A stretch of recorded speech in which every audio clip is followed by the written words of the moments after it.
오늘 시간은 제가 받은 주제는 북한 산업 구조와 남북 경협입니다. 그런데 지금 제가 알기로는 강의 듣는 분들이 북한 경제에 대해서 전문적으로 공부하시는 분들이 아닌 분들이 더 많아서 산업 레벨로 세부적으로 들어가기보다는 북한 경제 전체라든지 아니면은 음, 북한 산업의 전반적인 내용, 그리고 관심이 있으실 최근, 그러니까 김정은 위원장 집권 이후의 북한의 산업을 중심으로 해서 말씀을 드리도록 하겠습니다. 목차는 대충 보면 첫 번째로 북한 경제 및 산업에 대해서 간단하게 한번 살펴보고요. 두 번째로 김정은 시대 북한의 산업, 그리고 세 번째는 이 부분도 자료는 정리했지만 좀 간략하게 넘어갈 텐데, 김정은 시대 때 북한이 이전과 다른 그 경제관리 체계를 개편을 했는데 시장지향적으로 그 내용을 좀 소개를 시켜드리고요.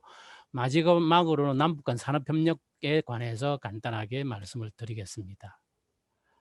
먼저 북한 경제를 간단하게 말씀드리면, 북한은 분단 이후에 북한 지역의 사회주의 경제를 구축하고 계획 경제를 통해서 대략 1970년대까지는 나름대로 빠르게 성장했습니다. 그래서 대략 1970년대 금방 가면 그 전까지는 북한이 남한보다 경제가 앞서갔다가 요 시기 때쯤 되면 70년대 중후반으로 넘어가면서 이제 남북한이 역전이 되는데요. 그래서 1970년대까지는 나름대로 성장을 하다가 80년대 되면 이제 더 이상 성장이 멈추고 침체에 들어가고 90년대는 뭐 아시는 분은 아시겠지만 거의 붕괴 수준으로 후퇴를 합니다. 10년 동안.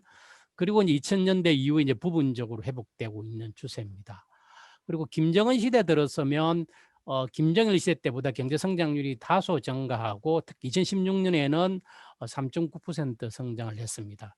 개도국 수준에서는 3.9%가 높은 건 아니지만 북한 경제의 2000년대 이후의 흐름을 보면 꽤 높은 수준이고요.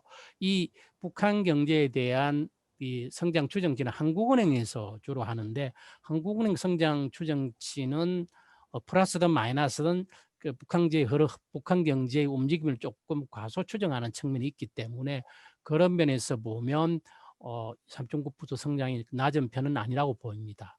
그러다가 이제 북한 핵 문제하고 장거리 미사일 문제가 악화됨에 따라서 2017년도 하반기 이후에 대북 경제 제재가 심화되고 그래서 이제 북한 경제가 다시 마이너스로 돌아왔습니다. 그래서 2017년도에는 3.5%, 2018년도에는 4.1%. 그래서 두 해 동안에 거의 8% 가까이가 마이너스가 되고, 이거는 김정은 시대 이후에 들어서서 성장한 거를 거의 다 까먹는 수준으로 되고요.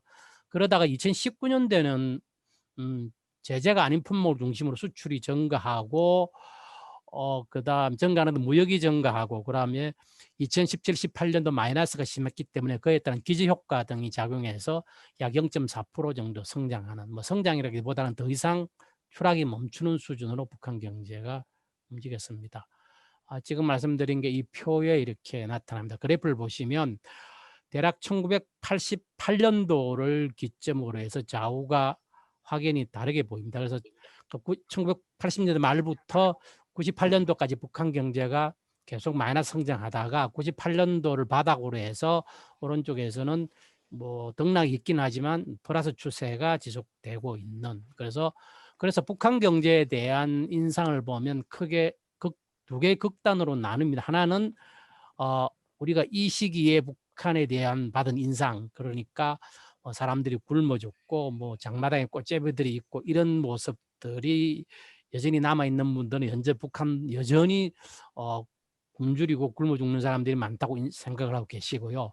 그 다음에 이제 요 음방, 그러니까 2010년대 이후에 김정은 위원장이 집권하고 특히 북한의 시장화가 진행되고 평양에 대한 평양 등 대도시에서의 생활상이 외부로부터 알려지면서 북한 경제가 괜찮네, 북한 경제가 잘 나가네라고 보시는 분도 계십니다. 그런데 보시면 아시겠지만 북한 경제가 2000년대 이후에 성장한다고 하지만 성장률이 높지는 않고요. 그리고 주로 외부 매체에 드러나는 북한의 모습이라는 것이 평양이라든지 혹은 신의주 등 국경지대 일부 지역에 국한되어 있기 때문에 북한 경제 전체가 뭐 성장하거나 잘 나간다거나 혹은 평양에서 보이는 고층주택, 고층 아파트라든지 뭐 수영장 이런 모습이 북한 경제 현재를 제대로 나타낸다고 보기는 어렵다. 그래서 북한 경제가 90년대처럼 계속 나빠지는 건 아니고 개선되고 있기는 하지만 그 개선 속도는 아직은 상당히 더디고 제한적이다라는 말씀을 드리겠습니다.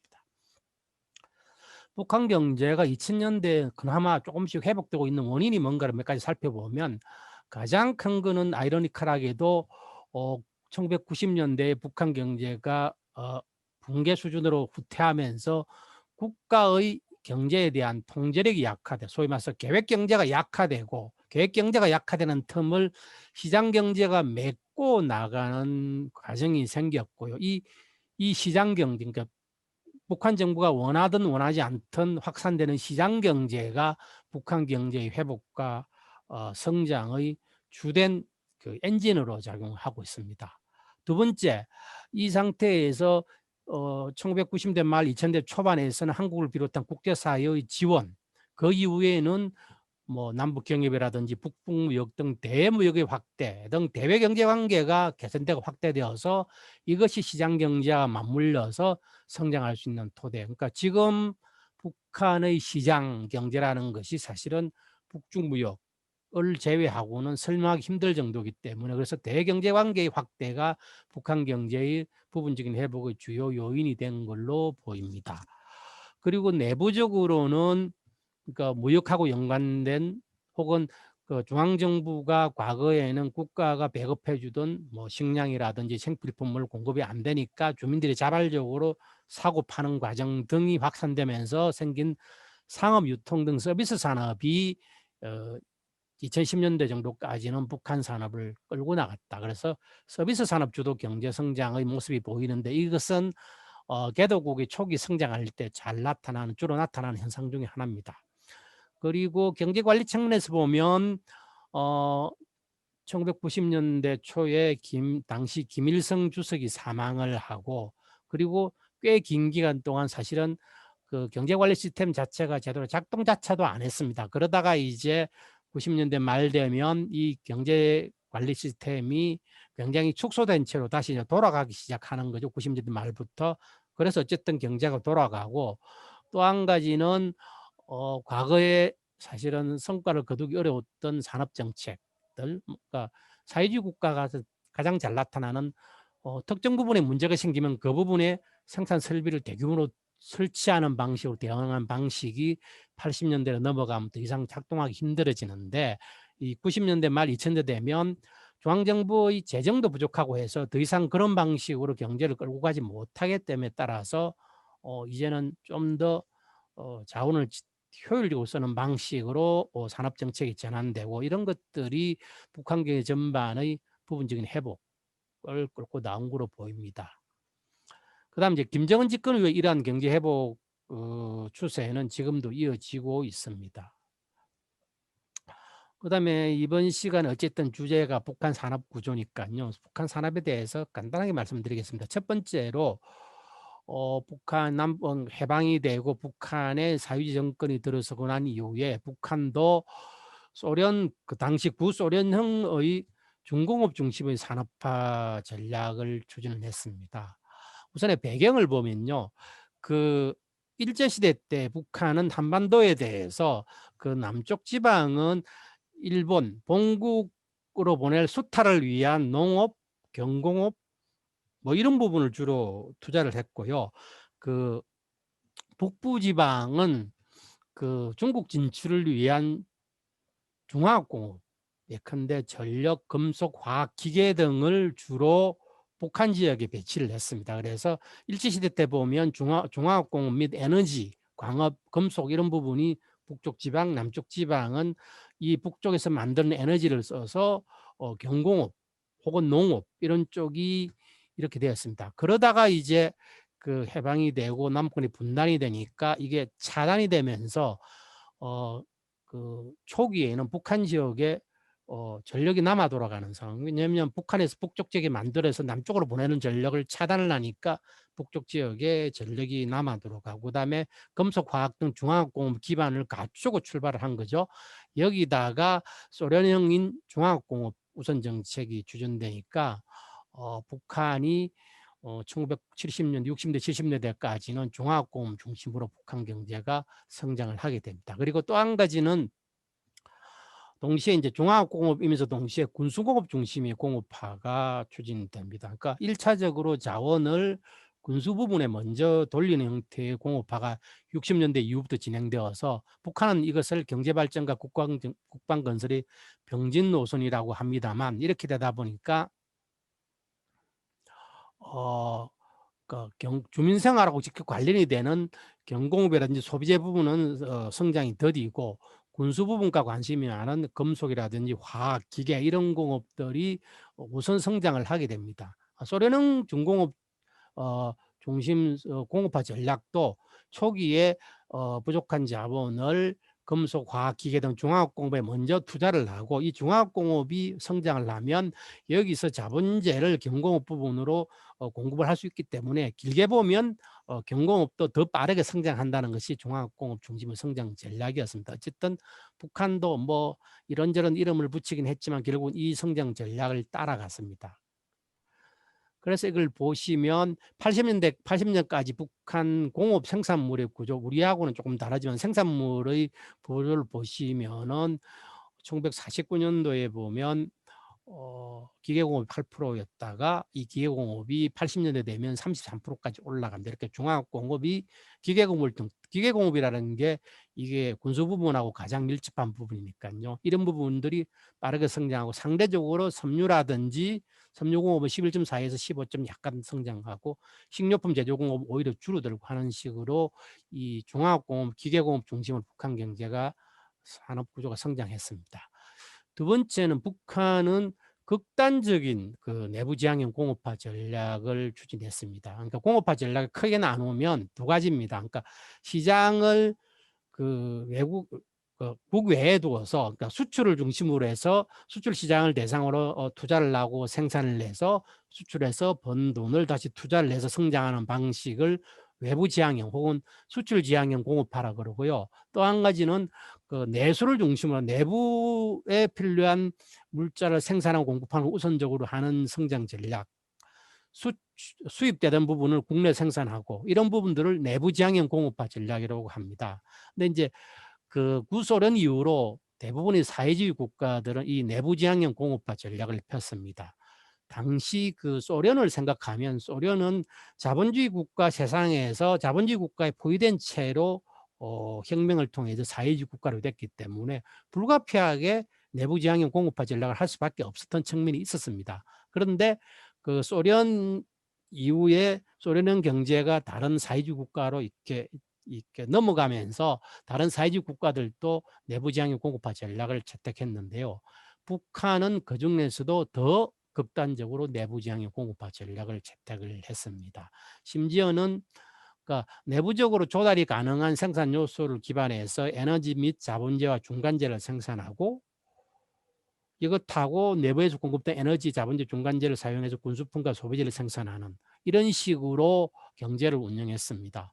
심지어는 당시 김일성 주석이 국내에서 나오는 원자재를 사용해서 생산하는 그런 공업 구조를 만들어라고 지시도 했고요. 이런 것들이 영향을 미쳐서 북한 경제가 당시 북한에서 많은 수자원과 석탄을 가지고 전력을 만들고, 전력 및 석탄과 철강석을 포함해서 금속입니다. 금속을 만들고, 이 금속을 가지고 기계를 만들고, 이 기계를 군수부문 및 경공업과 농업에 기계를 공급하고, 그다음에 또 한편으로는 우리는 그 석유를 가지고, 원유를 가지고 화학 제품을 뽑아내죠. 북한은 당시에 있던 석탄화학을 가지고 석탄과 전략을 결합시켜서 석탄화학 원부 자재를 뽑아내고, 이것을 농업 및 경공업에 보내서 중간재를 보내고, 이 앞부분에서 보낸 기계류가 결합해서 생산을 하는 방식이었습니다. 그리고 북한에서 조달이 안 되는 원유라든지 이런 원부자재는 당시 사회주의 블록이 있어서 사회주의 무역을 통해서 외부에서 조달했습니다.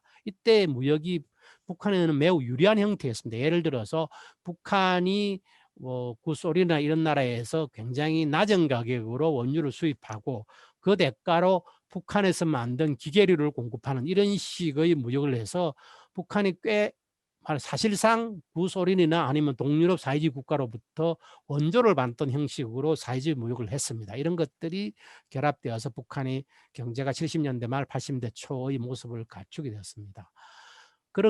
이 과정을 거쳐서 1970년대 말이 되면 북한은 효율성은 사실 떨어지지만 전력을 비롯한 에너지, 그다음에 금속 및 화학 등 소재, 그다음에 공작기계를 비롯한 공작기계, 농기계 등을 비롯한 기계, 그리고 소비재, 농업 등을 말하자면 한 나라가 그 현대적인 국가가 갖춰야 될 모든 산업 기반을 다 갖추게 됩니다.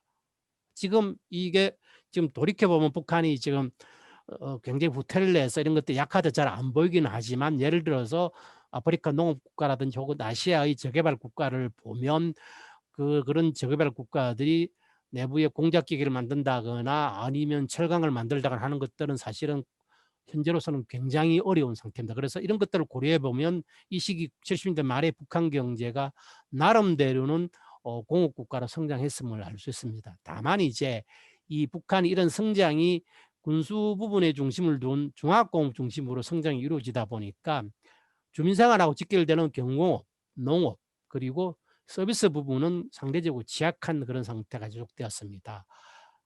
원래는 이 과정을 거쳐서 다시 쭉 성장을 해나가면 경공업, 농업도 따라서 성장할 거라는 거였는데 이렇게까지 실제로 이루어지지는 못했죠. 그러다가 이제 1990년대 되면 첫 번째로 사회주의 경제권이 붕괴됨에 따라서 사회주의 국가로부터 유리하게 도입되는 원유 등 핵심 원자재 수입이 중단되고요. 두 번째 90년대 초중반에 대규모 수해가 발생합니다. 그래서 식량난이 대규모로 발생해서 수십만 명이 굶어 죽는 사태가 발생해서 하고 그럼에 따라서 노동력 공급이 위축됩니다.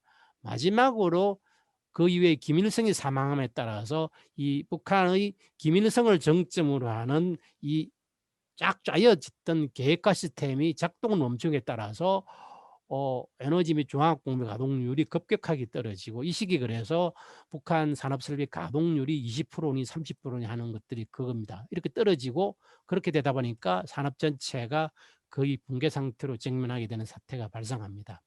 그러다가 이제 90년대 말이 되면 바닥을 치고 경제관리가 어쨌든 나름대로 시스템이 작동하게 되고 하는 것들을 거쳐서 90년대 말을 기점으로서 제한적이고 불균등하게 경제가 회복되고 있는 추세다. 아직까지 본격적인 성장을 한다기보다는 회복되는 정도 추세다라고 보입니다.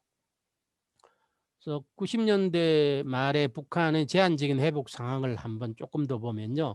그러니까 90년대가 산업순환 구조가 아까 말씀드렸듯 붕괴되고요. 그렇게 되다 보니까 80년대까지 유지되던 산업연안 구조가 파괴됩니다. 예를 들어서 석탄, 철강석을 포함한 원자재 공급이 늘어나고 이것이 에너지 및 공업용 원료 증가돼서 공업 부분의 생산 및 투자가 증가하고 원자재가 증가한 이 북한 경제의 성장 구조가 무너지고 이렇게 되다 보니까 전반적으로 다 무너지는데 2000년대 되면 이제 이 산업순환 구조가 부분적으로 회복이 됩니다. 우선 첫 번째, 북한이 90년대 말부터 중앙정부가 모든 그 가용 자원을 어디다가 1차적으로 다 때려 넣었나 그러면 에너지 부분에 때렸습니다. 에너지 부분이 모든 북한 산업 경제의 그 추락을 에 대한 방아쇠 역할을 했기 때문에 그래서 에너지 부분에 먼저 자원을 투입했습니다.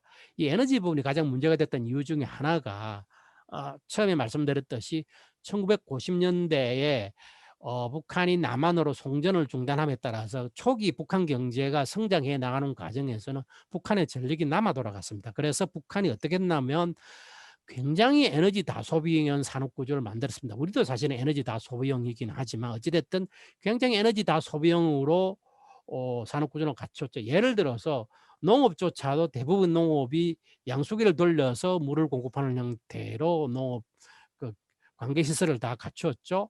그러니까 초기에 잘 나가다가 이 90년대에 에너지 부분이 문제가 탁 생기니까 경제가 정말 대책 없이 무너지게 돼서, 그래서 90년대 말부터 북한이 1차적으로 어디다가 모든 자원을 때려 넣냐면 에너지 부분, 그러니까 석탄, 그러니까 수력 발전소를 새로 짓고 화력 발전소를 개보수하는 데다가 자원을 집중적으로 집어넣습니다. 그래서 에너지가 조금, 전력 부분이 조금 나아지고, 그 다음에 이제 원자재 공급이 좀 늘어나서 그걸 가지고 금속을 생산해서 기계 부분, 그래서 기계 부분에 넣어서 기계 생산이 조금 늘어나고 이런 부분이 있어 군수 부분으로 이어져서 이런 산업 연관 구조가 에너지, 그 다음에 금속, 기계, 군수 부분으로 이어지는 산업 연관 구조가 부분적으로 이제 복구되고요.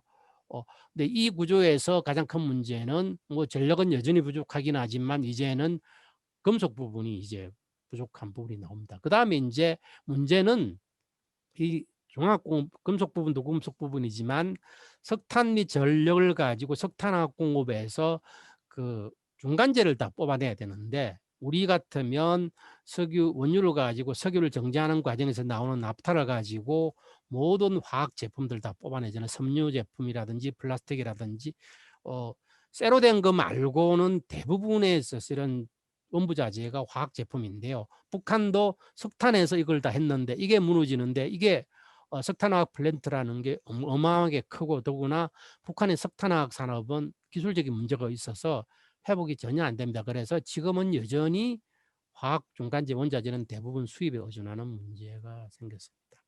그래서 북한 경제의 산업의 회복 추세를 흐름을 한번 보시면요, 이 표가 보일 텐데요.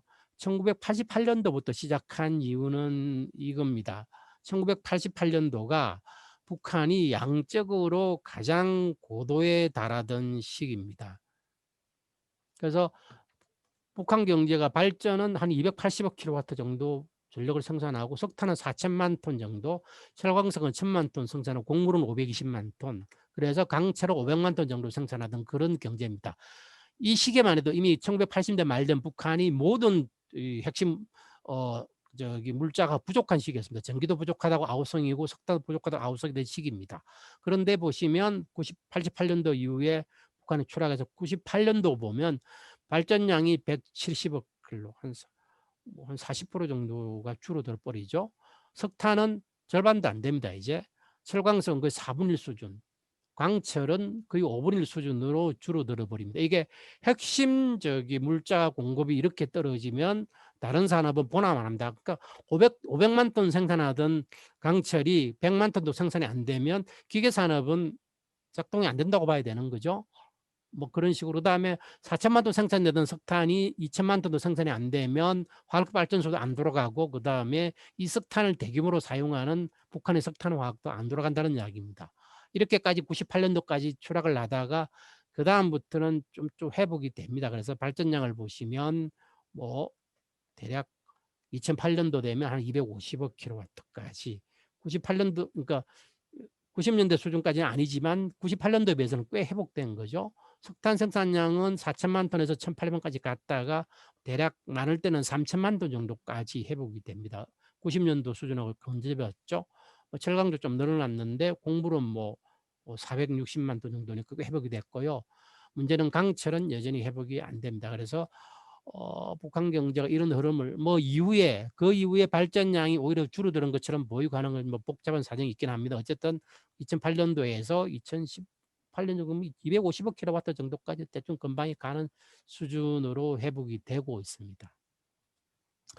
근데 북한 경제가 앞에서 회복이 된다고 하지만은 이 문제는 산업별로 이게 회복이 굉장히 차이가 납니다. 이거 보시면 이게 한국은행 기준으로 1990년도를 100으로 해서 산업 생산액을 지수화한 겁니다. 보시면 90년도에서 서비스는 빼고요, 모든 산업이 98년도를 향해서 다 아래로 내려갑니다. 물론 정도의 차이는 있지만, 그러다가 98년도를 기점에서 올라가긴 올라가는데 보시면은 차이가 굉장히 크죠. 2017년 이후는 제재 때문에 이게 의미를 확인할 수 없고, 2016년도까지 보면 굉장히 차이가 납니다. 그래서 이런 것들이 보시면 서비스업은 왜 위에서 놓냐 그러면 서비스업은 생산량이 관측이 안 되기 때문에 어떻게 하냐 그러면 한국은행 추정을 할 때 우리도 그렇지만 서비스업은 종사자 수로 계산을 합니다. 그런데 한국은행의 북한 GDP 추계가 어떻게 하냐 그러면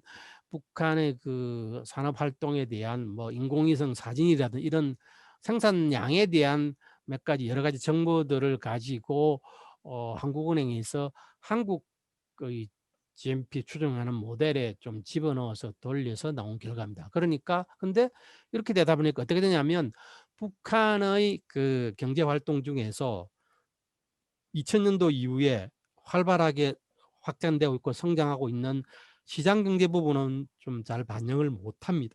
그 시장 경제가 가장 활성화된 게 서비스업이죠. 그, 그 대신에 그렇게 되면 시장 경제의 서비스 부분은 반영을 못하면 북한의 서비스는 뭘로 반영을 하느냐? 그럼 공무원 수로 반영할 수밖에 없습니다. 그 이전에는 북한의 모든 서비스가 국가가 공급하는 서비스니까 공무원 수에 따라서 북한의 서비스업의 생산량이 결정되고 공무원 수는 안 줄어든 걸로 보기 때문에 서비스업은 마이너스 된 적이 없습니다. 그런데 사실은 아마 이럴 겁니다. 마찬가지로 북한의 서비스, 그러니까 교육 서비스라든 의료 서비스 모든 서비스가 90년대에 똑같이 추락했기 때문에 서비스업 지수도 아마 여기서부터 이렇게 떨어졌다가 지금은 아마 이쯤 가 있을 겁니다. 굉장히 성장을 했죠. 빼고는 나머지 산업은 같이 떨어지다가 쭉 올라가는데 보시면 농림업이 가장 위에 있고 그다음에 전기가스 수도, 그다음에 건설업, 광업, 건설업, 제조업 부분입니다. 보시면 복잡한 정도입니다. 농림업 사실은 땅에다가 씨 뿌리고 사람만 가면 어찌됐든 생산이 됩니다. 그래서 회복이 가장 빠르고요. 마찬가지로 건설업도 광업도 광산에서 사람만 들어가면 됩니다. 전기가 수도 없고. 근데 제조업은 그렇게 간단한 문제가 아니거든요. 어떤 물건을 만들려고 그러면 그 물건에 대한 기계도 필요하고 중간재도 필요하고 다 필요한데 이런 것들이 다 갖춰져야 제조업은 성장하거나 회복을 하는데 그런 것들이 제대로 갖춰지지 못한 상태입니다. 그래서 북한 경제가 2000년대 이후에 가장 큰 문제 회복되기는 하지만 문제는 뭐냐면 제조업이 회복이 더디고요. 그래서 그러고 이 제조업 중에서 성장 주도 산업이 없습니다. 제조업이 왜 중요하냐 그러면 지금 현재 북한은 서비스업이나 그러니까 대무역은 석탄 등 지하자원과 1차 상품 그리고 내수 부분은 서비스업인데요. 예컨대 광업 같으면 몽골이라든지 호주와 같은 이 노천에 광산물이 지천으로 있는 나라 같으면 그냥 퍼서 팔기만 하면 되지만 뭐 북한이나 우리도 마찬가지지만 이런 나라들은 땅속에 있잖아요. 깊이 계속 파고 들어가야 됩니다. 생산을 하면 할수록 생산량, 생산을 하기 위한 비용이 점점 늘어나는 구조입니다. 북한도 그러니까 이게 광산물을 생산을 늘리는 데는 한계가 있습니다. 두 번째, 서비스업이라는 것이 이 한 사람이 물론 서비스업도 생산성이 늘어나긴 하지만 사람이 하는 거기 때문에 주로 특히 초기에는 사람이 생산성이 늘어나는 데 한계가 있습니다. 사람이 저기 한 시간에 머리를 깎을 수 있는 숫자가 물론 뭐 숙련이 높아지고 사람 많이 늘어나면 한 시간에 한 명 깎다가 두 명, 세 명 깎을 수 있지만 한 시간에 10명은 못 깎거든요. 그런데 제조업은 설비만 늘어나고 하면 어떤 공장이 한 시간에 신발을 100개를 만들다가 이거 10,000개 만드는 것도 가능한 거죠. 그래서 경제가 빨리 성장하고 하려고 그러면 제조업이 필요한데 이 제조업이 90년대부터 사실은 추락한 거죠. 그래서 1990년대에 보면 제조업의 비중이 30%가 넘어갔습니다. 이 정도면 굉장히 공업 국가입니다. 지금 주요한 나라치고 제조업 비중이 30%가 넘어가는 나라가 없습니다. 우리 한국이 제조업의 비중이 독일이나 이런 나라와 같이 제조업 비중이 굉장히 높은 나라입니다. 30% 은가밖에 안 됩니다. 그래서 어쨌든 굉장히 공업화되어 있는 국가였던데 이게 2000년도 되면 17%까지 떨어집니다. 그러니까 제조업이 더 많이 떨어지고 농업이나 다른 서비스 건설이 떨어졌는데 얘들이 좀 더 빠르게 회복되고 얘들은 회복이 더디니까 제조업 비중이 지금 떨어지고 그래서 이걸 열심히 회복식으로 했죠.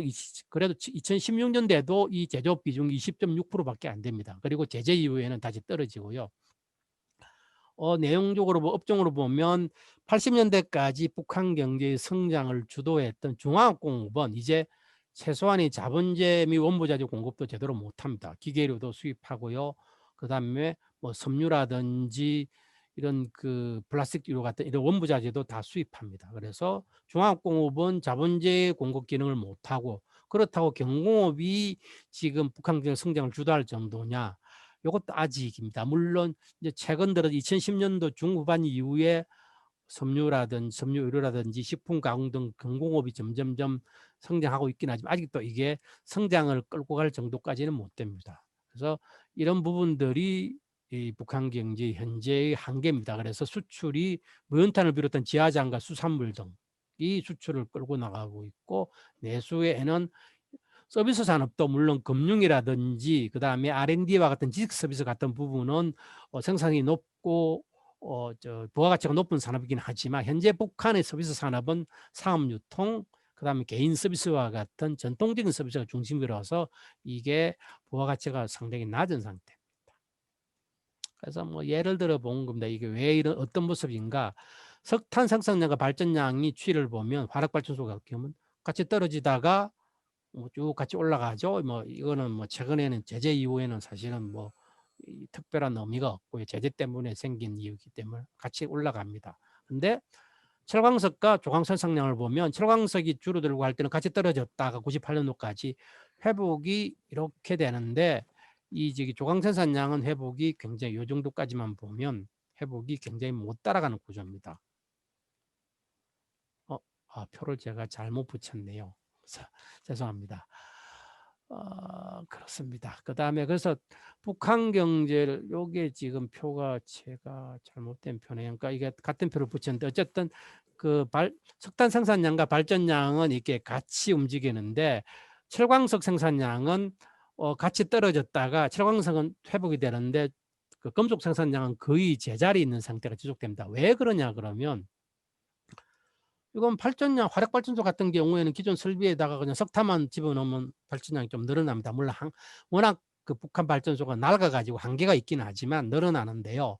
북한은 예컨대 제철소 같으면 이 제철소라는 것이 굉장히 큰 용광로에 석탄과 철가스를 넣어서 녹여서 되는 건데, 이게 제철소가 한번 불을 꺼트리면 다시 복구하는 게 굉장히 어렵습니다. 그러니까 사실은 90년대에 이런 그 대규모 금속 및 화학 설비들이 사실은 가동을 거의 중단한 상태가 지속됐기 때문에 이거를 다시 살리려고 그러면 어마어마한 돈이 들어가고, 그래서 북한 중앙정부가 사정이 조금 나아지고 있다고 하지만 이게 제대로 못 살리고 있는 거죠. 더구나 북한의 화학산업 같은 석탄화학 산업은 기술적으로 워낙 낙후됐기 때문에 거기다가 돈을 넣어봤자 되지도 않습니다. 그래서 금속과 화학 같은 산업은 원자재 부분은 회복된다 하더라도 최종재 부분이 늘어나지 못하는 그런 상태가 지속되고 있습니다. 죄송합니다. 파일을 잘못 붙였네요. 그다음에 북한 경제를 이해하기 위한 하나의 이제 키워드로 제가 여기 보면 몰락한 공업 국가라는 걸 들었는데요.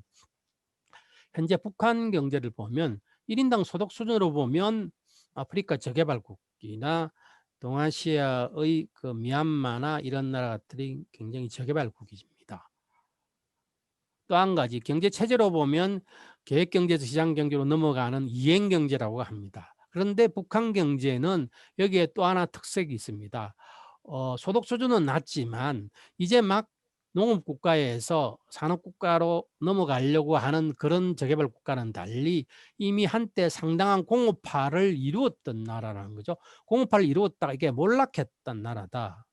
이게 차이가 있습니다. 그러니까 말하자면 북한에는 근대 경제, 현대 경제에 필요한 지식이 없는 게 아니라 그 지식이 잘못 사용됐다 이런 것 그죠? 그래서 예를 들어서 이런 겁니다. 북한이 등록 노동자 2008년도에 유엔하고 그 북한이 국제기구와 같이 해서 인구 센서스 조사를 한 적이 있습니다. 그때 자료를 보면 북한이 제조업 부분에서 그 노동자가 등록 노동자 가장 많은 산업이 기계 산업입니다. 그 정도로 기계산업에 그 당시에 한 50만 명이 넘어가는 기계산업 부분에 노동자가 있었다는 거죠. 이런 나라가 인구 1000달러의 나라는 그런 나라는 없죠. 그 정도로 기계공업이라든지 기계공업에서 숙련 노동자들이 많이 있었다가 90년대부터 한 20년 가까이 이것들이 파괴되고 제대로 안 쓰이고 그런 과정이 진행되고 있습니다. 그래서 만약에 이 과거에 그 산업 역량이라든지 혹은 경제를 운영해 봤던 역량 혹은 숙련 노동력을 빨리 제대로 다시 쓰게 할 수 있게 하면 북한 경제는 상당히 빨리 성장할 가능성이 있었다. 또 한 가지는 역으로 과거에 가지고 있던 이 산업 기반들, 특히 그 기술적으로 문제가 있던 산업 기반 자체가 어떤 경우는 없는 게 나을 수도 있는 거죠. 기존에 있던 거를 없앨 수도 없기 때문에 새롭게 하는 게 차라리 나을 수도 있는데 예컨대 북한의 석탄화학 산업 같은 부분은 차라리 없으면 사다 쓰고 할 텐데 북한에 있으니까 있는 것 가지고 돌려 쓰다 보니까 오히려 비용이 더 많이 드는 그런 구조가 발생을 하기도 합니다. 생각보다 앞부분이 많이 시간을 썼네요. 그다음에 김정은 시대 북한을 산업을 말씀드리겠습니다. 첫 번째 산업 정책입니다. 보시면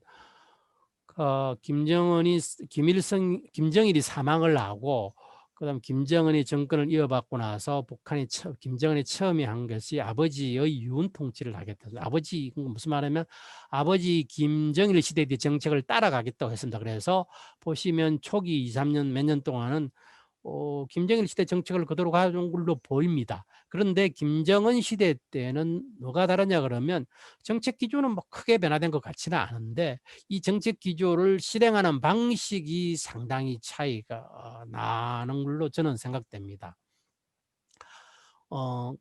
단적으로 말씀드리면 조금 더 실용주의적이고 현실적이다라고 말씀을 드리겠습니다. 한번 보시죠. 첫 번째가 시장에 관한 정책입니다. 북한 경제 산업도 마찬가지 북한 경제의 2000년대 이후의 회복과 성장에 시장화라는 것이 가장 결정적으로 작용했기 때문에 시장에 대한 정책이 중요한 정책인데 김정일 시대 때는 어쩔 수 없이 시장을 받아들이기는 했지만 시장을 아직 공식적으로 인정을 안 했습니다. 그리고 시장에 대해서 일종의 필요악과 같이 인식을 했거든요. 그래서 북한 경제가 나쁠 때는 어쩔 수 없이 시장을 묵인을 하다가 북한 경제가 좀 좋아지거나 혹은 그 과정에서 시장의 나쁜 측면이 드러나면 다시 시장을 억압을 하고 그리고 경제가 다시 나빠지면 다시 시장을 풀어주는 형태로 했습니다. 그 시장에 대한 억압 정책이 맨 마지막으로 나타난 게 2009년도에 소위 그 화폐개혁 조치였습니다. 기존에 북한 주민들이 가지고 있던 북한 원화를 이렇게 싹 받아서 100대 1로 바꿔주는 형태의 화폐개혁인데 이 과정에서 북한 주민들이 가지고 있던 북한 원화들이 대거 사실상 몰수됐습니다. 그래서 그렇게 되다 보니까 시장이 굉장히 다시 얼어붙었습니다. 그래서 이게 화폐개혁 조치가 시장에 대한 억압 조치기도 했는데 이게 사실상 경제적으로 실패를 하고요. 그 이후부터 2010년도 이후부터는 이제 더 이상 북한 정부가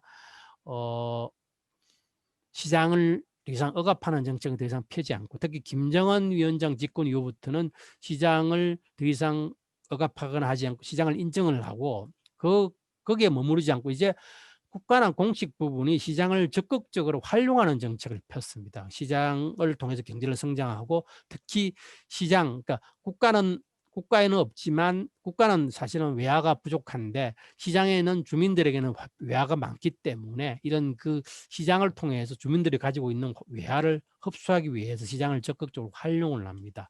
예를 들어서 잘 알려진 무선통신 같은 경우에는 그 이전에 북한에는 무선통신이라는 게 없었는데 이 무선통신을 국가가 오라스콤이라는 회사와 합작을 해서 무선통신 고려링크라는 무선통신 회사를 만들고 이 무선통신 소위 핸드폰 무선통신 서비스를 주민들이 돈만 있으면 사용할 수 있게 함으로써 소위 시장화된 무선통신 시장을 만들어낸 거죠. 그래서 국가가 무선통신 서비스를 독점을 하고 또 이 무선통신을 위해서 필요한 핸드폰은 북한 정부가 중국 같은 데서 싸게 수입을 해서 독점 공급을 하는 거죠. 그래서 정부가 말하자면 삼성전자와 SK텔레콤 역할을 동시에 하는 거죠. 그렇게 통해서 그 과정을 통해서 굉장히 많은 외화를 흡수합니다. 그리고 2018년도에 우리가 이제 평양에서 정상회담 할 때 아마 보시면 대동강 수산물 시장이라는 데서 가서 한데 그게 굉장히 북한으로는 굉장히 큰 수산물 시장이잖아요. 그것도 다 시장 가격으로 운영되는 거죠. 특히 주로 북한 평양의 중산층 이상이 달러를 내고 가서 회를 먹고 하는 데입니다. 이것들도 다 중앙정부가 인정하거나 직접 하거나 밀어주지 않으면 그게 안 되는 것들이죠. 그런 것들을 통해서 소위 고급 시장을 만들어내어서 주민들이 달러를 쓰게 만들고 달러를 이렇게 정부에 흡수하기 위해서 시장을 이제 적극적으로 활용합니다. 이제 지금 현재는 이제 그래서 과거처럼 계획 경제는 국가 부분이고 시장 경제는 암시장이다, 비공식 경제다라는 틀이 더 이상 작동을 안 하고 이제 국가 부분도 시장 경제 활동하고 민간 부분도 시장 경제 활동합니다. 그래서 이제는 구분 어떻게 하냐 그러면 계획 경제나 시장 경제냐 이런 부분이 아니라 그 주체가 공식 부분, 국영 부분이냐 사부분이냐 이렇게만 구분하는 게 맞는 정도가 됐습니다. 두 번째 차이는 과거 김정일 시대 때는 시장경제활동, 특히 국영기업의 시장경제활동을 마지못해 묵인하고 인정을 하긴 했지만 이게 법적으로는 뭐 불법이라고까지는 몰라도 어쨌든 합법화되지는 않았습니다. 언제든지 정부나 혹은 뭐 이렇게 당이나 이런 데서 들어가서 감사를 하고 하면 조질 수 있는 상황입니다. 그래서 굉장히 불안정한 거죠. 그런데 김정은 위원장 들어서 집권 이후에 뭘 했냐 그러면 국영기업의 시장경제 활동을 공식적으로 인정하고 이걸 법을 통해서 합법화시켰습니다. 여전히 북한은 시장이라는 표현을 안 씁니다만 예를 들어서 계획경제를 함에 따라서 기업이 내가 무슨 제품을 생산하기를 원한다라는 걸 자기가 정할 수 있고 그다음에 두 번째 그렇게 생산한 제품을 누구에게 팔 것이고 그다음에 어떤 가격으로 팔 것인지를 기업이 정하게 하고 그다음에 기업이 번 돈 중에서 법에 따라서 국가에게 세금과 비슷한 걸 내고 나면 나머지 돈은 어떻게 쓸 거, 종업원 임금으로 줄 건지 투자를 할 건지 이런 부분들을 기업이 정하게 만들었습니다. 그걸 법으로 과거에는 그런 것들이 비공식적으로 이루어졌고 그래서 국가와 기업 간에 계속 갈등이 일어났는데 이런 부분들을 법으로 보장을 했습니다. 물론 100%는 아닙니다. 예를 들어서 이런 겁니다. 국가가 어떤 기업을 예를 들어서 이런 거죠. 발전소를 짓고 발전소가 돌아가게 필요한 돈은 중앙정부가 다 공급을 합니다. 그러면 여기서 만든 전기는 중앙정부가 내가 물자를 투자해서 만든 거기 때문에 내가 권한이 있어서 중앙정부가 누구에게 어떤 가격으로 전기를 공급할 거는 다 결정을 합니다. 그리고 그 1990년대 말 이후부터 2010년대 김정은 위원장 집권 이후는 어떻게 됐냐 그러면 어떤 기업들 예를 들어서 뭐 지방에 있는 저기 가구 공장 같으면 정부는 아무것도 못 대주는데 이런 형식적으로는 거기서 만든 가구에 대해서 누구에게 얼마에 공급하라는 것을 정부가 권한을 가지고 있는 상태였습니다만 지금은 어떻게 되냐면 발전소처럼 중앙정부가 투자를 하고 생산해서 자원을 대는 부분은 국가가 알아서 하고 국가가 돈을 대지 못하는 부분 예를 들어서 지방에 있는 가구 공장 같은 경우에는 국가가 아무것도 못 해준다 그러면 기업이 목재를 사서 뚝딱뚝딱 만들어서 찬장을 만들어서 생산하면 그거는 누구에게 팔고 얼마에 팔지는 기업이 결정하고 그래서 번 돈을 일부를 세금으로 내기만 알아서 하라는 겁니다. 그래서 그런 식으로 경제관리 체계가 개편되었고 그래서 소비재 부분 주로 소비재 부분은 상당히 이제 국영기업이 하더라도 시장경제 원리에 움직이고 자본재 부분은 주로 여전히 국가의 투자가 필요한 자본재 부분은 아직도 계획경제로 움직이는 그런 형태가 되고 있고 중간에 있는 부분 그러니까 말하자면 소비재 산업을 위해서 필요한 자본재 부분 같은 경우는 이것도 점점 시장에 의해서 움직이는 식으로 움직이고 있습니다. 그 다음에 이제 에너지 부분에 대해서 여전히 김정은 위원장도 자원을 배분하고 있지만 이건 성과가 별로 안 나고 있고요. 그 다음에 산업정책은 이제 뭐 전략적으로 그러니까 북한이 가지고 있는 가용 투자 규모라든지 혹은 기술 수준을 보면 사실 성과를 거두기 어려운 부분에 대한 투자는 상대적으로 줄이고 성과가 나고 있거나 성과를 낼 수 있는 부분에 대해서 자본을 오히려 더 많이 하는 뭐 경공업이라든지 농업이라든지 과학기술 건설 중에서도 주민생활하고 상대적으로 밀접한 연관이 있는 부분에 투자를 많이 해서 어찌됐든 투자 대비 성과를 조금 더 내려고 하는 단기적으로 그런 측면이 있어서 실용주의적이다라는 측면이 있습니다. 그리고 마지막으로 아직까지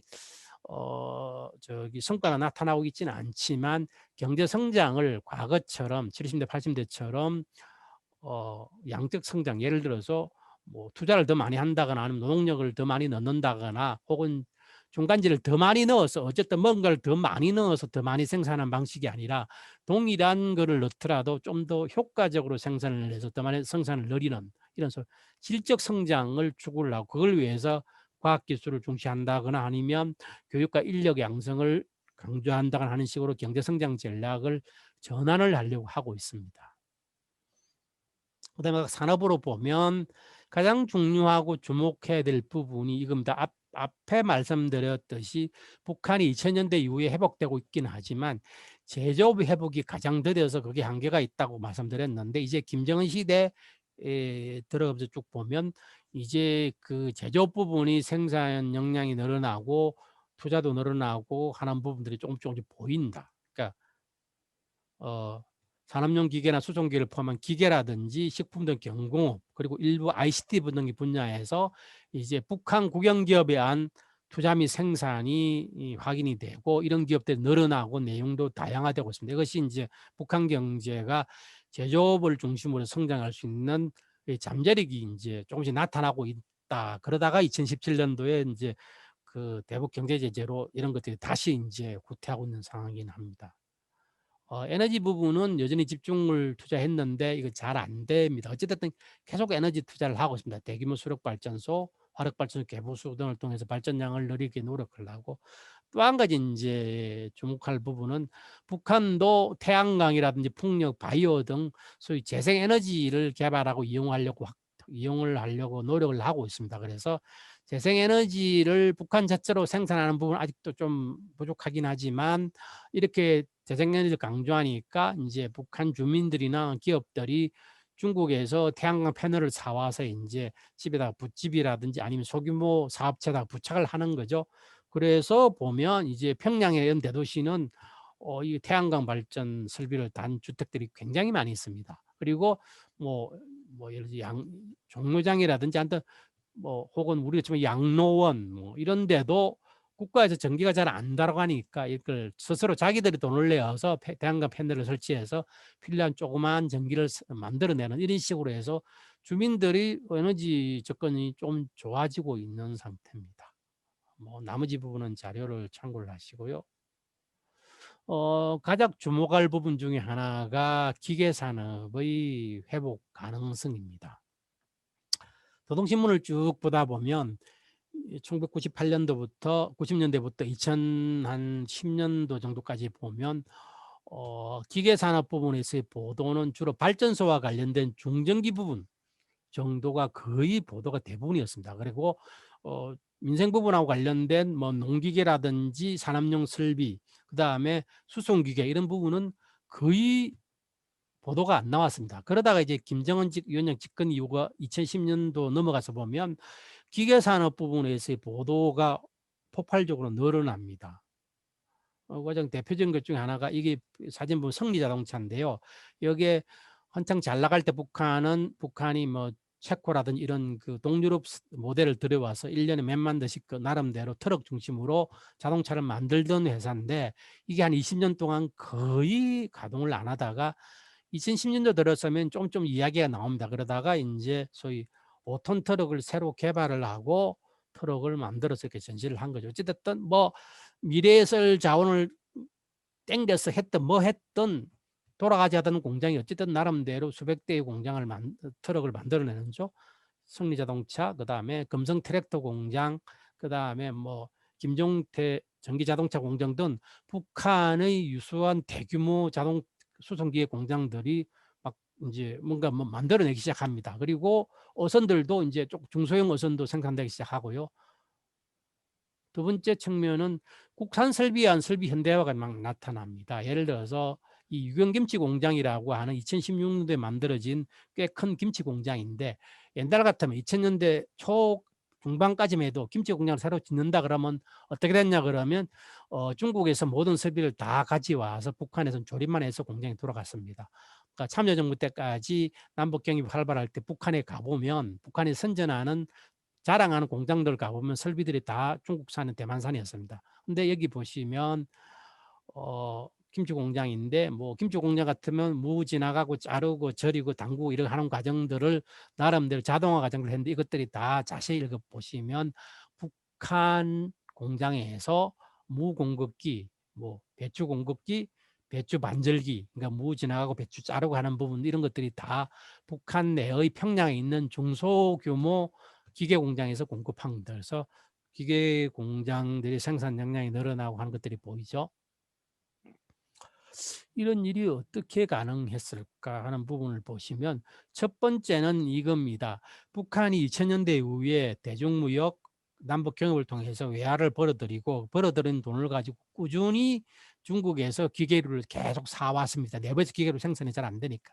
그런 것들이 이제 북한의 공장들이 계속 공급됨에 따라서 북한의 기계 공장들이 이제 기계류 생산 기반이 조금씩 회복되었고, 또 한 가지는 2000년대 초중반부터 북한이 CNC 공작 기계를 개발하다가 굉장히 많은 노력을 했습니다.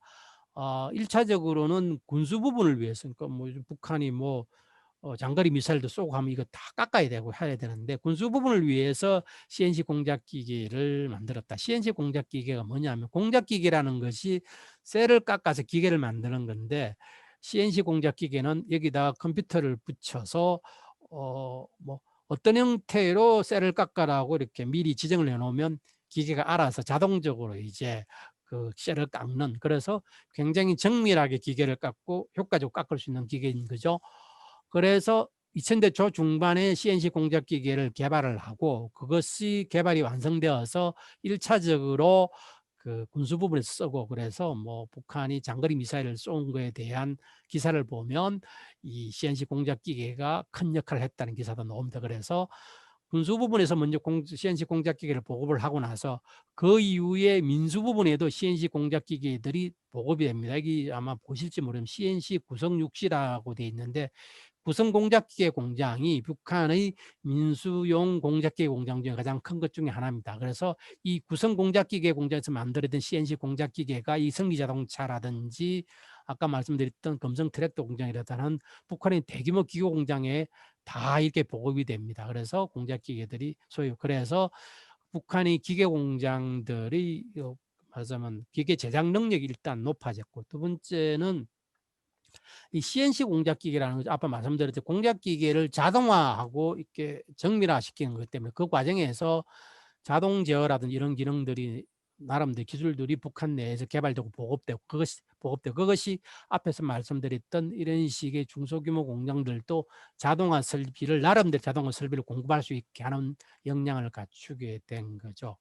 또 마지막으로 이건 공급적인 측면이고, 수요 측면에서 보면 이 보시면 그죠, 유경김치 공장이라는 것이 자 만들어집니다. 왜 만들어졌을까요? 그러니까 과거에는 김치가 필요하다 그러면 중앙정부가 재정으로 투자를 내서 김치 공장을 만듭니다. 만들고 그다음에 김치 생산에 필요한 배추나 이런 것들은 협동농장에서 중앙정부 재정으로 조달을 내서 공급을 해서 김치를 만든 다음에 그 김치를 주민들에게 국정가격, 사실상 공짜로 배급을 해주는 구조죠. 이게 돌아갔는데 90대 이후는 이게 더 이상 안 돌아가고, 이렇게 90대 이후에 더 이상 안 돌아가고 2000년대에 북한 경기 좀 나아져도 이렇게 하려고 그러면 중앙정부 재정이 도저히 감당이 안 됩니다. 그렇게 되니까 2000년대 이후에는 어떻게 하냐면 소비재는 대부분 시장에 맡깁니다. 유경김치 공장도 새로 지어지는데 여기에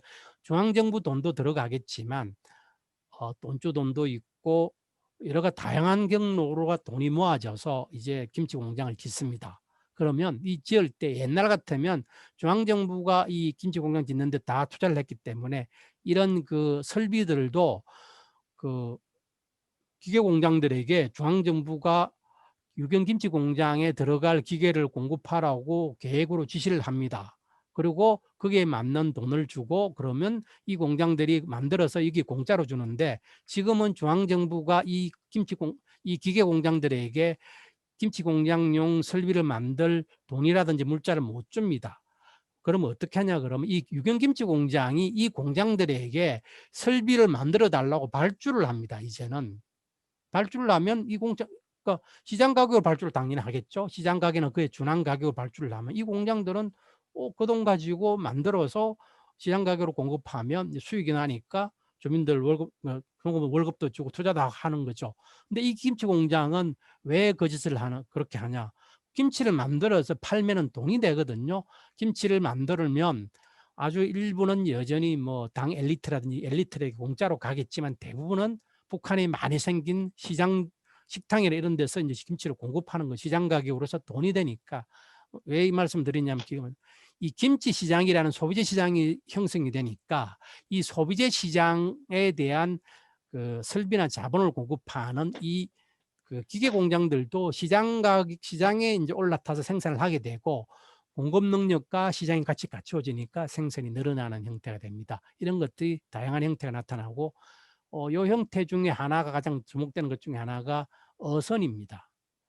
그러니까 북한이 90년대 이전에는 그 꽤 많은 어선들이 있었는데 이것들이 90년대에 경제가 나빠짐에 따라서 기름이 없으니까 이제 배들이 바다에 고기 잡으러 못 나가죠.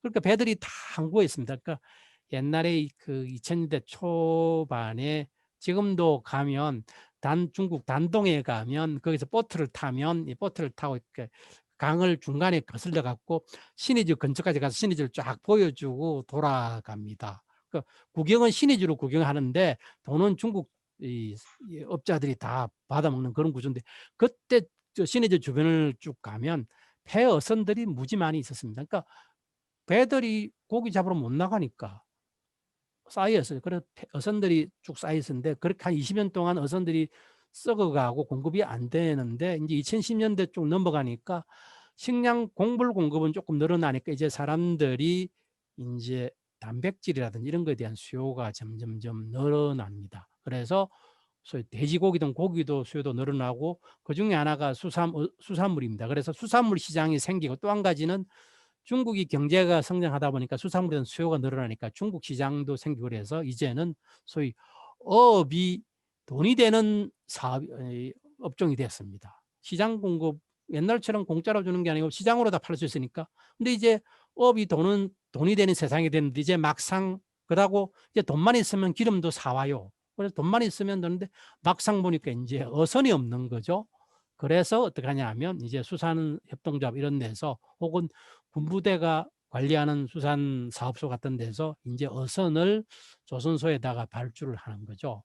옛날에는 그래서 그러면 조선소들은 자기들이 못 만드는 기계류 같으면 중국에서 사오면 되니까 그래서 돈을 받아서 어선을 만들어서 공급하니까 2015년경이 되면 그 이전에 그러니까 2000년부터 2014년까지 그 북한에서 소위 민수용 선박을 새로 만들었다는 기사 전부하고 25년 한 1년 정도의 민수용 한 1, 2년 정도의 민수용 선박 특히 어선을 만들었다는 기사 수를 다 합쳐보면 후자가 많을 정도로 민수용 조선 부분이 꼼짝을 못하고 있다 이제 다시 돌아가는 거죠. 이것도 마찬가지로 그 수산물이라는 최종 소비재 시장이 생기니까 수산물을 생산하기 위한 자본재 시장도 다시 시장화되어 가는 과정이다. 그래서 이런 과정을 통해서 기계 산업이 다시 회복되고 있다 말씀을 드리고요. 두 번째는 이건 뭐 좀 더 익숙하겠지만 소비재 부분도 이제 점점점 나아집니다. 그래서 90년대가 혹은 2000대 초중반까지는 어떤 모습이었냐 그러면 과거에 중앙정부가 공급하던 정부가 공급하던 혹은 지방정부가 공급하던 식품들 예를 들어서 북한에는 이랬습니다. 식품 가공 산업을 어떻게 했냐면 옥수수 가루라고 그러죠. 밀가루 공장 이런 소위 식품 산업 중에서 중간재, 원자재라고 할 수 있는 부분은 뭐 평양이라든지 각 도마다 하나 큰 공장을 짓고요.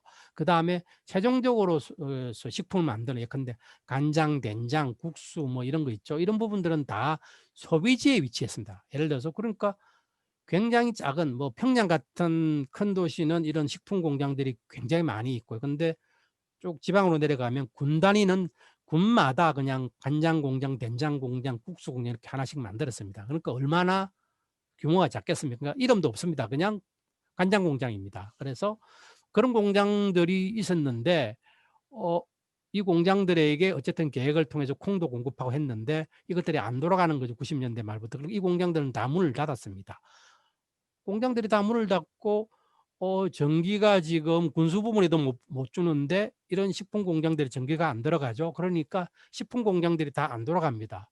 그러니까 중앙정부가 주민들에게 소비재 식품들을 배급을 해야 되는데 배급을 아예 못하고 그렇게 되다 보니까 어떻게 되냐면 이제 주민들이 중국에서 식품을 이제 사와서 이제 먹게 되는 거죠. 그래서 소위 장마당에서 소위 최종 소비재 의 80% 이상이 중국산이 이제 점령을 하게 됩니다. 대부분이 이제 중국산이죠.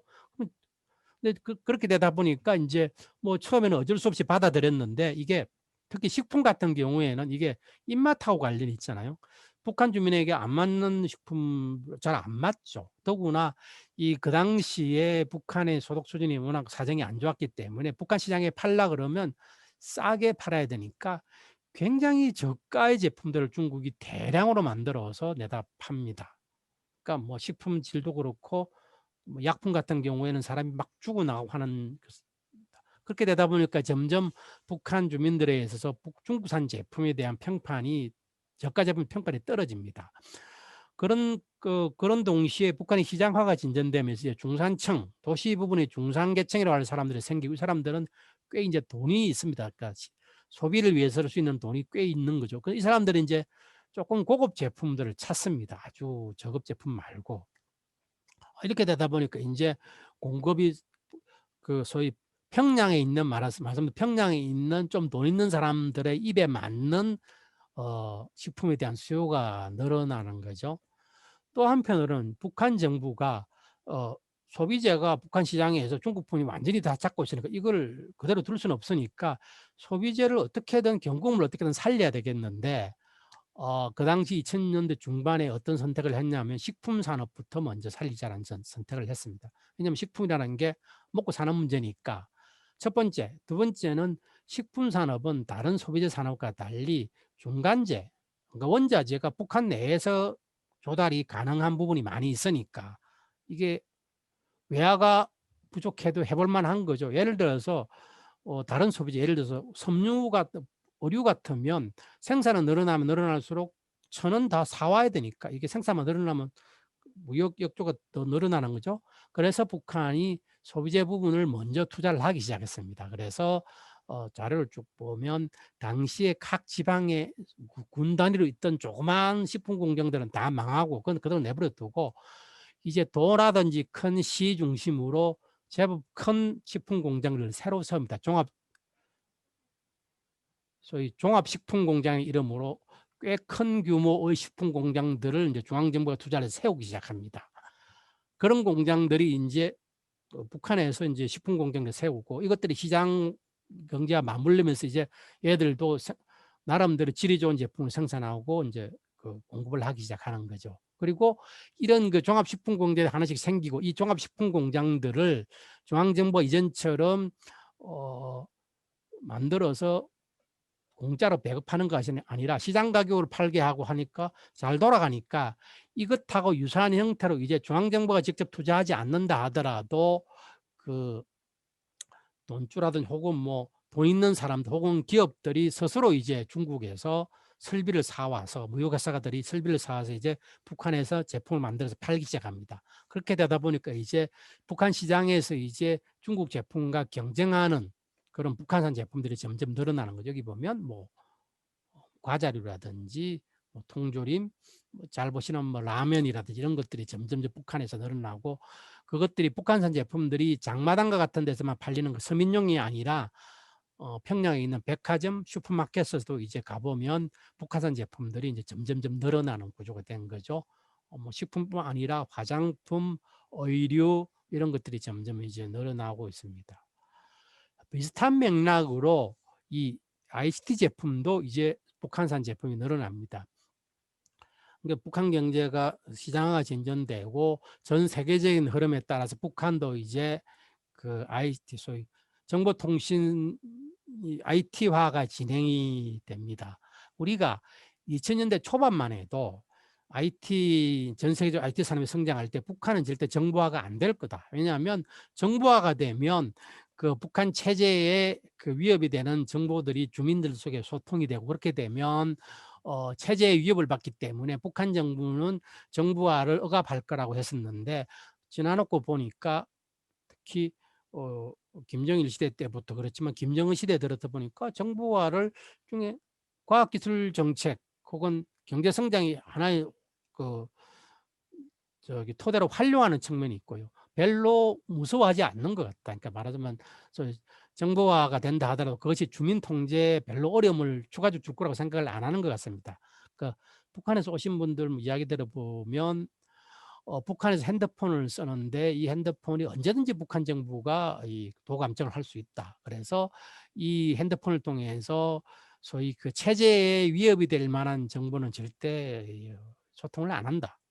그러니까 미리 알아서 주민들 조심을 하고 그리고 북한 정부도 나름대로 그것을 적어도 통화 내용은 감청은 하지 않겠지만 누가 누구에게 전화 거는 이런 기록들은 다 가지고 있을 거로 추정되기 때문에 별로 걱정을 안 하고 이제 정보화를 촉진을 하는 거죠. 정보화를 촉진하고 두 번째 중간 계층이 생성되니까 이 사람들도 정보화 기기를 사용이 수요가 늘어나고 그래서 정보화 기기에 대한 수요가 굉장히 늘어납니다. 예를 들어서 뭐 핸드폰이라든지 핸드폰은 물론이고 노트북, PC 뭐 그다음에 LCD TV 뭐 이런 것들이 점점 늘어나는 거죠. 그러다 보니까 초기에는 다 소위 그 수입상들이 수입해서 팔았습니다. 근데 점점 지나가다 보니까 어 이제 우리 부분적으로는 만들기 시작하는 거죠. 물론 뭐 뒤에 들어가는 반도체 칩이라든지 LCD 패널 이런 거는 다 사다 쓰겠죠.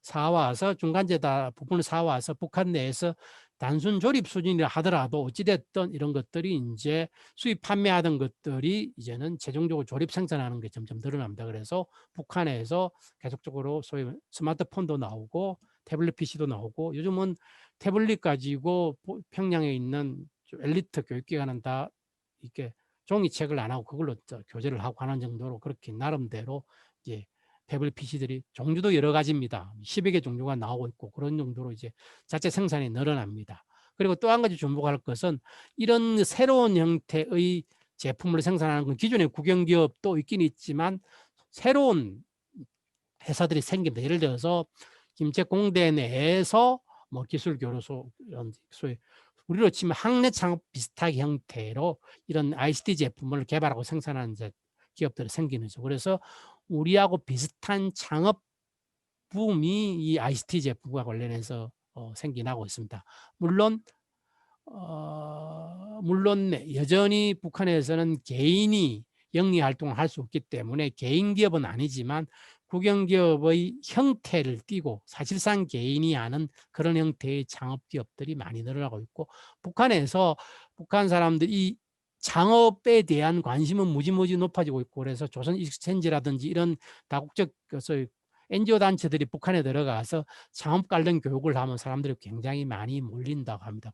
그런 정도로 북한 내에서 이런 새로운 움직임이 나타나고 있습니다. 또 한 가지 측면은 북한이 김정일 시대 때부터 소프트웨어 인력을 굉장히 많이 양성을 했습니다. 근데 나온 소프트웨어 인력들이 갈 데가 없거든요. 북한 내에서 시장을 통해서 생산 유통되는 소프트웨어 부분이 많지 않기 때문에 그래서 상당 부분은 이제 중국에 나가거나 아니면 중국에서 발주한 거를 이제 코딩하는 형태. 혹시 아실지 모르지만 뽀로로 있지 않습니까? 뽀로로 일기가 사실은 북한에서 했습니다. 그러니까 그 남북이 잘 나갈 때 이런 식으로 소프트웨어 부분이 인력이 굉장히 계속적으로 충원이 되고 늘어나는데 그중에 상당 부분은 중국과 사업을 하고 나머지는 북한 내에서는 뭐 북한 국영기업의 SI를 한다고 했는데 요즘은 이제 북한이 핸드폰이 보급이 늘어나고 그러다 보니까 온라인 모바일 게임이라든지 아니면 온라인 쇼핑 등 같은 점점 말하자면 IT 기반이 점점점 늘어나니까 그것과 관련 소프트웨어 이제 인력들도 북한 내에서 뭘 창업을 하려고 점점 이렇게 움직임이 늘어나고 있습니다. 근데 아까 말씀드렸듯이 개인이 기업을 못 만드니까 이건 이제 그룹을 만들어서 어디다가 적을 두는 거죠.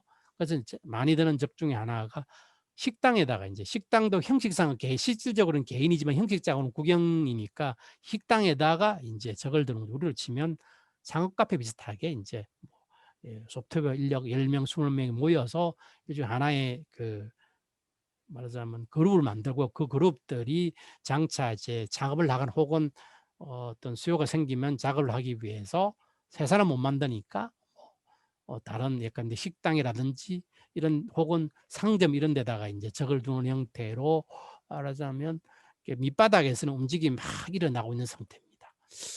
마지막으로 그런데 이 소재 부분은 여전히 굉장히 어렵다. 소재라는 거 아까 말씀드렸 뭐 금속 소재, 화학 소재 잘 아시겠지만 엄청나게 많은 투자가 필요하고 그래서 일단 북한이 어떻게 북한 중앙정부가 돈을 댈 수가 없어서 잘 안 되고 두 번째 기술적인 문제가 있고 그래서 김정일 시대 때부터 이 금속하고 화학 부분에서 나름대로 계속 노력을 하고 있지만 사실은 잘 안 되고 있는 그런 상태입니다.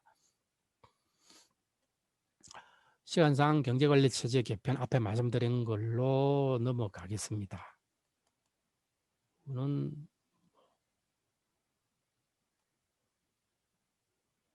간단하게 말씀드리면 돈 되는 부분은 국영기업이 들어가서 돈만 잘 벌면은 잘 번 돈을 국가에게 세금만 잘 내면은 그것도 쓸만하다 괜찮다라는 게 김정은 시대 때 만든 경제관리체제 소위 사회주의 기업 책임관리제의 핵심 내용입니다. 남북 간 경제협력 부분에서 아주 간단하게 말씀드리면은 이거부터 말씀드려야 되겠네요. 현재 남북 간 경제협력은 전혀 못하게 된 상태입니다. 그러니까 북한 핵 문제 때문에 유엔이 굉장히 강력한 대북 경제 제재를 했습니다. 그래서 간단하게 말씀드리면 북한하고 돈이 왔다 갔다 하는 거는 아무것도 못하게 됐습니다. 돈이 왔다 갔다도 못하고 그냥 일방적으로 북한에게 물자를 주는 것도 못하게 돼 있고 그래서 일부 이제 제한적으로 인도적 지원이라든지 이런 걸 통해 살 수 있는데 이 경우도 유엔의 대북 제재 위원회 이런 데다가 말하자면 허가를 받아야 됩니다. 요런 물품들을 북한에 가지고 가는 거는 유엔 대북 제재 취지하고는 다르기 때문에 가능해달라 그래서 말하자면 면제를 요청을 받아서 오케이 하면 할 수 있습니다. 그래서 현재로서는 이 대북 유엔 제재가 해제되지 않고는 남북 경협은 사실은 불가능합니다. 그래서 북한의 핵 및 장거리 미사일 문제가 좀 어느 정도 해결이 되고는 부분적으로 해서 이 17년 이후에 강화된 유엔 대북 제재가 부분적으로라도 해제거나 완화되어야 남북 경협이 가능합니다. 그리고 이게 완전히 없어지면 참여정부 시절에 어떤 남북 경협 개성공단을 하고 평양에서 인가공을 하고 하는 수준까지 남북 경협은 가능합니다. 근데 두 번째, 그렇게 유엔 대북 제재가 해제되더라도 이게 한계가 있습니다. 우선 첫 번째, 미국은 이 유엔 대북 경제 제재 하기 전에도 굉장히 많은 대북 독자적으로 제재를 하고 있습니다. 그래서 뭐 금융 제재, 국제기구가 미국에다가 국제금융기구가 북한에 자금 투자하는 거는 미국이 반대해야 된다는 법을 또 있고 그럼 미국이 반대하면 못하는 거거든요. 그 다음에 북한산 물자가 10% 이상 들어간 미국산 물자가 10% 이상 들어간 거는 미국산 제품으로 인정을 해서 미국 상공성 허가를 받도록 했는데 예를 들어서 컴퓨터 같으면 여기다가 소프트웨어 깔면 이 소프트웨어가 미국 거잖아요. 그러면 이것도 미국 허가를 받아야 됩니다. 뭐 이런 식으로 돼 있고요. 그다음에 전략물자 수출 통제라는 거는 뭐 굉장히 미사일이라든지 화학무기라든지 이런 그 대량 살상무기와 관련된 물자의 수출을 통제를 하는데 이것과 관련해서도 그 이중농도 품목이라 그래서 이게 100% 전략 군사용은 아니지만은 군사용도 쓸 수 있고 민수용도 쓸 수 있는 품목 이런 부분이라도 이런 부분들은 다 이 제재를 받게 됐습니다. 그래서 이런 제재 하에서는 북한에다가 보낼 수 있는 말하자면 첨단 기술 물자라든지 이런 부분 북한에 못 가는 거죠. 그래서 옛날에 남북경협 할 때도 이런 것들이 한계가 있어가지고 북한 남북경협 한계가 있었습니다. 이런 것들이 완전히 해제되려 그러면 꽤 많은 시간이 필요하다. 그래서 남북경협이 뭐 북한 내부의 조건은 좀 개선됐지만 이런 대외적인 조건이 개선되지 않으면 쉽지가 않다. 두 번째, 이런 제재가 해제된다 하더라도 전력 사정이나 수송망이나 이런 기반 시설 문제라든지 혹은 북한에 지금 투자를 했을 때 이 투자 자산이 실제로 보호될지, 그다음에 북한에 투자해서 번 돈을 남쪽으로 우리 쪽으로 다시 송금해야 할지, 송금하는 게 허락될지 이런 부분들이 확인이 안 되는 상태입니다. 이런 부분들이 이런 제도적인 문제들이 완전히 해결되지 않으면 여전히 대북 투자는 조심스러울 수밖에 없다. 그래서 초기에는 대기업보다는 소규모 기업이, 그러니까 리스크를 안고, 그럼 리스크가 크지만 들어가서 성공하면 또 큰 돈을 벌 수 있기 때문에 하이 리스크 하이 리턴 기업이 중소기업에 먼저 들어가서 돌아가는지 확인을 하고 난 다음에 그 이후에 대기업이 들어가는 것이 맞다는 생각이 듭니다. 그래서 그러면 남북 경협은 어떤 것들 할 만한가? 첫 번째는 초기에는 남북 경협을 하려고 하면 북한이 뭔가를 생산하고 해야 되는데 그런 부분, 그래서 남북 간 산업협력의 기반을 만들기 위한 분야, 그래서 위탁가공교육을 활성화해서 위탁가공교육이 처음에는 북한에다가 단순히 우리가 중간재만 주지만 여기 위탁가공교육을 좀 더 발전되면 이제 설비를 보내서 하기 때문에 이 위탁가공교육을 설비가공 위탁가공교육으로 활성화시키면 이제 북한이 부족한 설비까지 우리가 보내서 하면 북한 중소기업의 가동률을 높여서 이제 생산기업을 확보할 수 있고요. 그 다음에 정상들이 합의한 도로 및 철도의 현대화 및 연결 및 현대화 사업 이런 부분들을 위해서는 뭐 철도를 깔라 그러면 레일도 필요하고 침묵도 필요하고 건설용 기계도 필요한데 이걸 남쪽에서 모조리 다 가져가려 그러면 비용이 무지 많이 듭니다. 그래서 이런 부분들을 북한에서 좀 할 필요가 있고 초기에. 두 번째, 북한 식량 부분이 어렵기 때문에 식량을 지원하는 것도 뭐 있지만 그건 한계가 있기 때문에 농기계 및 농자재 분야에서 남북이 협력을 남으로 따라서 북한의 생산성을 향상시키는 그런 부분도 초기에는 필요하다. 그 다음에 두 번째, 조금 이제 북한 경제가 성장하고 가면 이제 북한의 시장이 늘어나면 북한 제조업이 생산 및 투자 확대가 늘어나면 북한 제조업을 위한 원부자재 및 산업용 기계라든지 북한의 경제가 성장해 나가면 건설이 굉장히 크게 늘어날 텐데 건설 관련 부분이라든지 혹은 서비스라든지 이런 금융 부분 이런 부분들이 이제 남북 소위 북한 시장을 대상으로 한 이제 남북 경협이 늘어날 때고요. 그 다음에 이제 그 북한 남북한 분업 구조를 통해서 이제 소위 우리의 주력 산업, 조선 자동차, 기계 등 주력 산업 부분에 있어서 남북 예를 들어서 자동차라든지 기계 등 중에서 상대적으로 노동집약적인 부분은 계속적으로 우리가 이제 임금이 올라가고 노동력도 부족해서 이런 부분은 점점 이제 경쟁력이 떨어지는데 이런 부분을 북한이 담당하고 우리는 고가치 부분이라든지 개발이라든지 이런 부분을 담당을 하면 우리 한국도 경쟁력을 또 확충할 수 있고 북한도 새로운 그 성장 산업을 확보할 수 있기 때문에 이런 부분을 남북한의 분업 구조를 통해서 이제 경제를 같이 성장시켜 나가는 그런 것들. 그 다음에 소재 산업, 아까 말씀드렸던 북한이 가장 힘들어하는 소재 산업 부분에 있어서 북한이 이 소재 산업을 스스로 다 투자해서 생산하는 건 사실은 가능성이 약하기 때문에 그리고 반면에 우리는 금속류 화학 소재의 세계적인 공급자이고 설비도 과잉이기 때문에 우리하고 북한이 소재 산업, 우리가 예를 들어서 뭐 기초 소재를 공급하고 북한에서 그 소재를 중간 부분도 가공하는 거나 이런 측을 통해서 소재 산업에서 남북한 협력을 해서 남북한이 윈윈할 수 있는 부분이 있고요. 마지막으로 4차 산업혁명이라든지 글로벌 산업구조 재편에 공동 대응이 필요할 거다. 예를 들어서 뭐 자율주동 자동차라든지 혹은 경제의 디지털화 이런 부분들이 이제 산업구조가 이제 급격하게 변화되고 있는데 북한은 후발자로서 이익으로 따서 중간 부분을 건너뛰고 이 바로 4차 산업혁명에 끼어들면 경제가 빠르게 성장할 수 있을 텐데 북한 스스로 힘을만 가지고는 이 4차 산업혁명에 나서기는 힘들기 때문에 남북한이 같이 공동으로 이 4차 산업혁명에 대응하게 되면 남북한이 같이 윈윈할 수 있을 수가 있을 거다.